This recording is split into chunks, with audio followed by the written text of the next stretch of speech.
വെഞ്ഞാറമൂടിലെ ആ വീട് ഇന്നും നിശബ്ദമാണ്. അധ്വാനിച്ചു പണിത വീടിന്റെ ബാധ്യത തീരാതെ ബന്ധുക്കൾ കൈവിട്ടപ്പോൾ എല്ലാം തകർന്നൊരു പിതാവിന്റെ വാക്കുകളാണ് ഇപ്പോൾ പുറത്തുവരുന്നത്.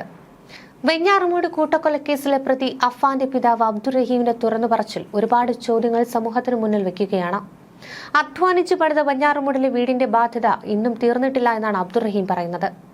വല്ലപ്പോഴും ആ വീട്ടിൽ പോയി ഒറ്റയ്ക്കിരുന്ന് കരയും.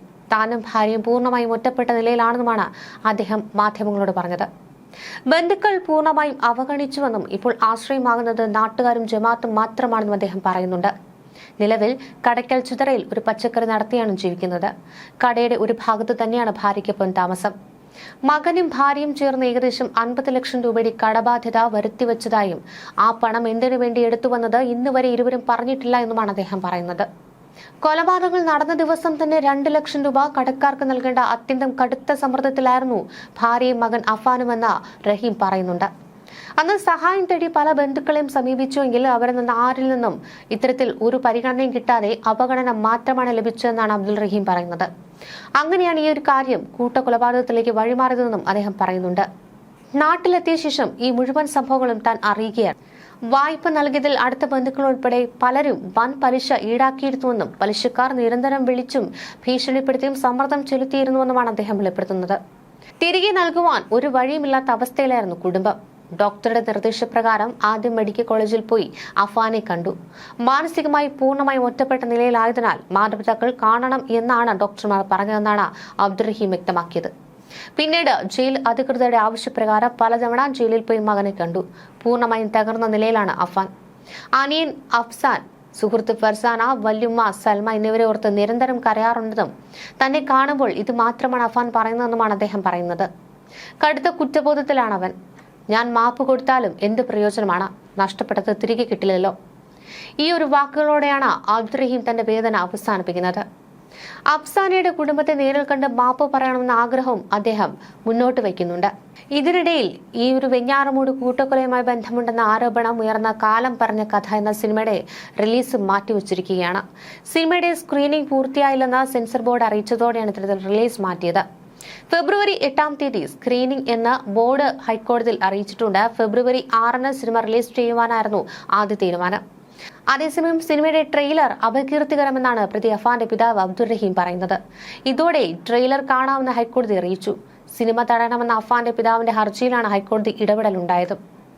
ഫെബ്രുവരി 24-നാണ് നാടിന് നടുക്കിയ കൊലപാതക പരമ്പര നടന്നത്.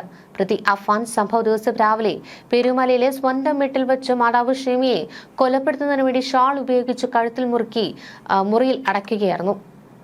അതിനുശേഷം ഉറ്റ ബന്ധുക്കളെ അവരുടെ വീടുകളിലെത്തി ചുറ്റിക ഉപയോഗിച്ച് അടിച്ചു കൊലപ്പെടുത്തി. സുഹൃത്തിനെയും അനുജനെയും വീട്ടിൽ വെച്ചുകൊണ്ടാണ് ചുറ്റിക ഉപയോഗിച്ച് അടിച്ചു കൊലപ്പെടുത്തിയത്. മണിക്കൂറുകളുടെ ഇടവേളകളിലായിരുന്നു ഈ 5 കൊലപാതകങ്ങൾ. കടബാധ്യത രൂക്ഷമായപ്പോൾ സഹായം നൽകാതിരുന്ന ബന്ധുക്കളോട് അഫാന് വൈരാഗ്യമുണ്ടായി. കടം തിരികെ നൽകുവാൻ കഴിയാത്ത അവസ്ഥയിൽ കുടുംബം കൂട്ടത്തോടെ ആത്മഹത്യ ചെയ്യുവാനും തീരുമാനിച്ചിരുന്നു. കുടുംബത്തെ സാമ്പത്തികമായി സഹായിക്കാതിരുന്നവരെ കൊലപ്പെടുത്തുവാൻ അഫാൻ പിന്നീട് തീരുമാനിക്കുകയായിരുന്നുവെന്നാണ് കുറ്റപത്രത്തിൽ വ്യക്തമാക്കുന്നത്. പിതാവിന്റെ മാതാവ് സൽമ ബീവിയോട് വിവിധ സമയങ്ങളിൽ പണം ആവശ്യപ്പെട്ടുവെങ്കിലും നൽകിയിരുന്നില്ല. പണയം വയ്ക്കുവാൻ സ്വർണം ചോദിച്ചിട്ടും നൽകാതിരുന്നതും വൈരാഗ്യത്തിന് കാരണമായി. സൽമ ബീവിയെ അടിച്ചു കൊലപ്പെടുത്തിയ ശേഷം അവർ ധരിച്ചിരുന്ന മാല പൊട്ടിച്ചെടുത്ത് വെഞ്ഞാറമൂടിലെ സ്വകാര്യ പണമിടപാട് സ്ഥാപനത്തിൽ പണയം വെച്ച് പണം വാങ്ങിയിരുന്നതായി പോലീസ് കണ്ടെത്തിയിരുന്നു. ജയിലിലെത്തിയ ശേഷം അഫാന്റെ പെരുമാറ്റത്തിൽ ചില അസ്വാഭാവികതകളൊക്കെ കണ്ടു. ശാന്തമായാണ് എല്ലാവരോടും പെരുമാറിയിരുന്നത്. പക്ഷെ ആരോടും വലിയ അടുപ്പമൊന്നും കാണിച്ചിരുന്നില്ല. അഫാൻ വിഷാദ രോഗത്തിന്റെ പിടിയിലായിരുന്നുവെന്നാണ് ജയിൽ അധികൃതർ വ്യക്തമാക്കിയത്. വിഷാദ രോഗത്തിന് ഡോക്ടർമാരെ കാണുകയും ചെയ്തിരുന്നു.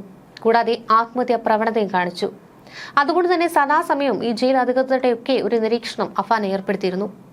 അന്വേഷണ ഉദ്യോഗസ്ഥരുടെ സഹായത്തോടെ ജയിൽ അധികൃതർ അഫാന്റെ പിതാവ് റഹീമിനെ പിന്നീട് ഇത്തരത്തിൽ വിവരമൊക്കെ അറിയിച്ചിരുന്നുവെങ്കിലും അഫാൻ ചെയ്തതിന്റെ ഫലം അഫാൻ തന്നെ അനുഭവിക്കട്ടെ എന്നാണ് അബ്ദുറഹീം പറഞ്ഞത്.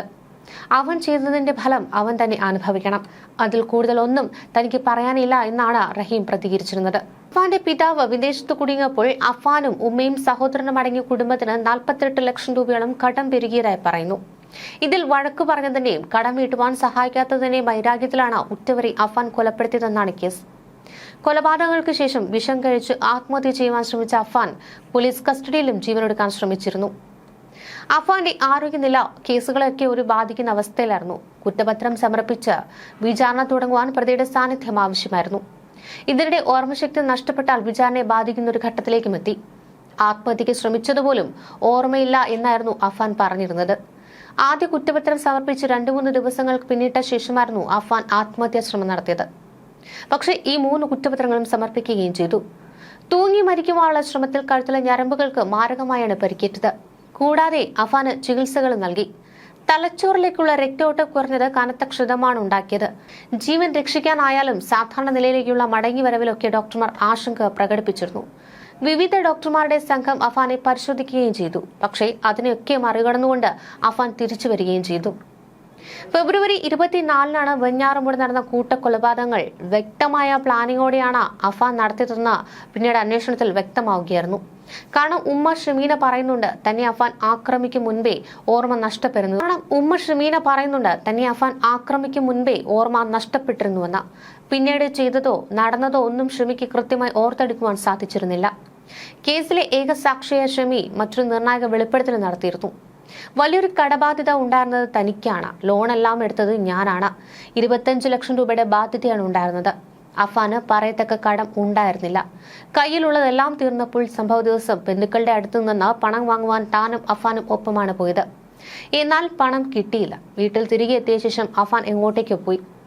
അവനെ എനിക്കിനി കാണണ്ട, 2 മക്കളും എനിക്ക് നഷ്ടമായല്ലോ എന്നാണ് പിതാവ് പ്രതികരിച്ചിരുന്നത്.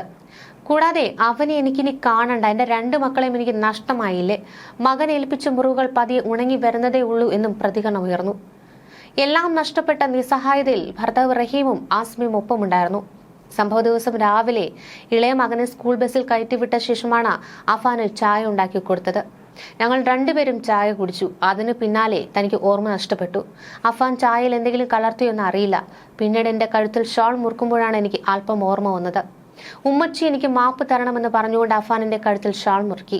ഫർസാന വന്ന ശേഷം ആശുപത്രിയിൽ കൊണ്ടുപോകാമെന്ന് അവൻ പറയുന്നത് പോലെ എനിക്ക് തോന്നി. പിന്നെ എനിക്ക് ഓർമ്മ നഷ്ടപ്പെട്ടു. രാത്രി പോലീസ് എത്തി കതക് പൊളിച്ച് തുറന്നപ്പോഴാണ് ബോധം വീണത്. 25 ലക്ഷം രൂപയുടെ കടമാണ് ഉണ്ടായിരുന്നത്. അത് അഫാന്റെ കടമായിരുന്നില്ല, എന്റെയും കുടുംബത്തിന്റെയും കടമാണ്. ഫോണിലെ ആപ്പ് വഴി അഫാൻ പണം വായ്പയ്ക്ക് എടുത്തിരുന്നു. ആക്രമണം നടന്നതിന്റെ തലേന്നും പണം ചോദിച്ചു. വീടിന്റെ വായ്പ മുടങ്ങിയെന്ന് കാട്ടി അതേ ദിവസം ബാങ്ക് ഉദ്യോഗസ്ഥൻ വന്ന് ബഹളം വെച്ചുവെന്നും ഷമി പ്രതികരിച്ചിരുന്നു.